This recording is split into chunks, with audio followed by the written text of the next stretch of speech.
Hey y'all, my name is Larry Bird and welcome to my kitchen. I'm just a good old Southern boy who really loves to cook. Today I'm going to talk about a couple of cooking methods versus recipes. The first one is called sous vide. Sous vide is a French term that means under pressure. It's a cooking method whereby you immerse your food in water, a water vat, and you have a machine called a sous vide machine that heats the water up to a specific temperature, a very precise temperature, and will cook it for extended period of time, up to several hours. So that means it's kind of a set it and forget it kind of thing. You don't have to worry about it, you just put it in there and let it go. Now, what I like to use is a machine that actually my buddy Ken turned me on to. It's called Sous Vide Art. This is a machine which I call this the wand. It's got settings on the top to set the cooking time and the temperature. And then you insert this into a pot of the vat, which will have water in it. And then the food will go in the water and the machine will keep it at the correct temperature for however many hours that you set it for. One of the really cool things here is you can't overcook your food. You can set this in there for 5, 6, 7, 8 hours, and it'll keep the food at that exact temperature for however long you want it to be. So when you can go off and go shopping, go to the pool and hang out at the pool and drink some beer, whatever you want to do, just let the food, it just sits there and cooks for you while you're doing whatever you want to do. Now, what I'm going to do today is pork tenderloin. There's several ways that you can do a pork tenderloin. The first one, and the one that we're going to today, is a prepackaged pork tenderloin. This happens to be from a company called Hormel. There's also another company called Hatfield that does these as well. There's various different flavors you can get. This happens to be a teriyaki one. There's all kinds of different flavors you can get they're all very good. The other way you can do it is with a freezer-packed pork tenderloin. This is from my local grocery store. This actually has 2 tenderloins in it, whereas this is 1 tenderloin. This has 2. And you can separate this after you thaw it, do vacuum seal them together or separately with different spices or different marinades. It's completely up to you. Now, from a cooking perspective, I like to cook my pork tenderloin at 120 degrees in the sous vide machine. And one thing to keep in mind here, a lot of people tell you that you must take your pork to 160, 165 degrees. That really is not necessary. In today's world, with the techniques that they use to get these tenderloins, you can cook a tenderloin more towards 140 to 145. That'll give you a little bit of pink in the middle, but it'll be so moist and juicy you won't believe it. You'll be able to cut it with a fork. Now, so then the other cooking technique that we're going to show and we're going to use is called reverse searing. So once you have the tenderloin cooked in the sous vide machine, it's sitting at 120 degrees. It's not ready to eat yet. And it's going to be kind of a weird color because it's just been sitting in water. So what you're going to do then is take the tenderloin out and put it on your grill at a very, very high temperature and sear the outside of the pork tenderloin to give it a grill flavor and more flavor from the grill. And plus the searing on the outside of the meat looks really good.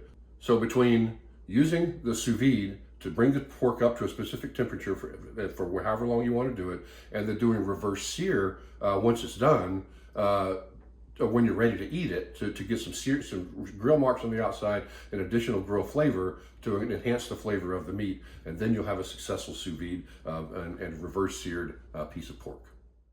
Okay, here we go. Now I'm going to show you how this works. So here's my pot, my vat of water. I've filled it up to the point where it's going to be just above the minimum line on the sous vide wand. And my machine, I'm going to plug it in. Then I'm going to use the settings on the top of it here. Turn it on, and I'll set it to, as I said earlier, for tenderloin, 120 degrees. And I'm going to set it for, actually I'm going to set it for 6 hours. I probably won't leave it in there for the full 6 hours. I may only leave it in there for 2 or 3. But at least this way, if I get involved with something, I don't have to hurry back home to get this out of the water. So I'm just going to go ahead and put it in, tighten it down.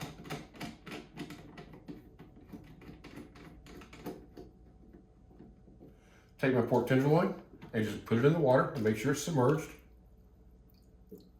completely. Close the lid. This keeps the water from evaporating while it's cooking. And then start. There we go. Now it's going to, I can hear the machine running. I can see the water moving around inside it, so the circulation has started. And we'll just let this sit here for however long we want before we get on to our next cooking method, which is reverse sear, and we'll talk about that later. Hey, we're back. So the sous vide has been running for about 5 hours now. The pork is still in there. It's sitting at 120, the temperature that we had set originally.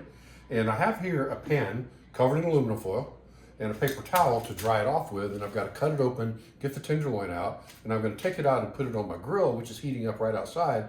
And it's been heating up for a little while because I want it to be smoking hot so it will sear the meat really quickly, because you only bring it up a few degrees. And again, that process is called reverse searing, where you cook the meat first and then sear it afterwards.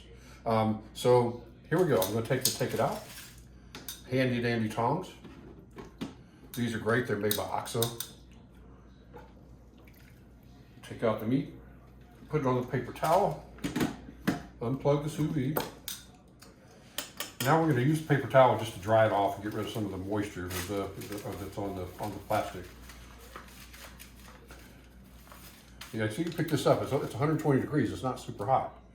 So now we're going to get it out. A really nice sharp knife. I love to keep my knife sharp. It's very, very important. A good knife is a sharp knife. A dull knife is a dangerous knife. So use a knife to cut the plastic and take the tenderloin out.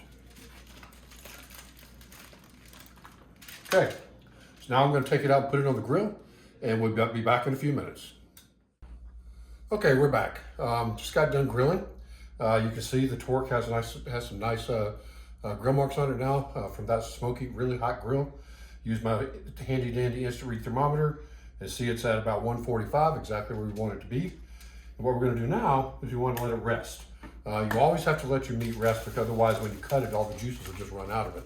By letting it rest, the juices will redistribute into the meat and make it much more tasty and juicy when you eat it. So that's another reason why I use the aluminum foil. I can wrap it up in the foil, so let it rest. And there will be some carryover cooking that also happens. It'll get a little bit warmer while it's resting. But we want it to rest for at least 10 to 15 minutes before we cut into it.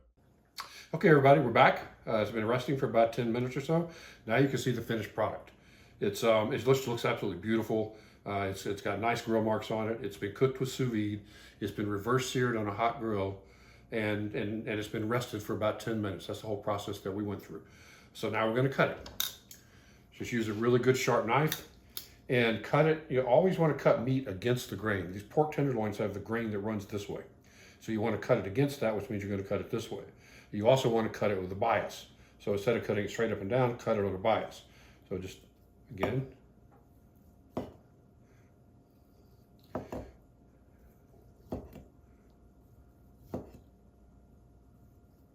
I like cutting it fairly thin. You can cut it the thickness that you like. It's so juicy.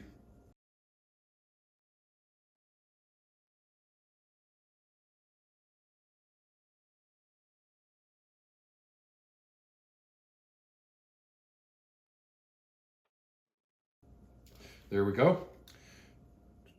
Okay, so now we're going to show you how tender it is. I remember I told you to be able to cut it with a fork. Well, here you go. I can take this fork and just this easy slice that up. It's just so tender, so moist. Now we're going to give it a try.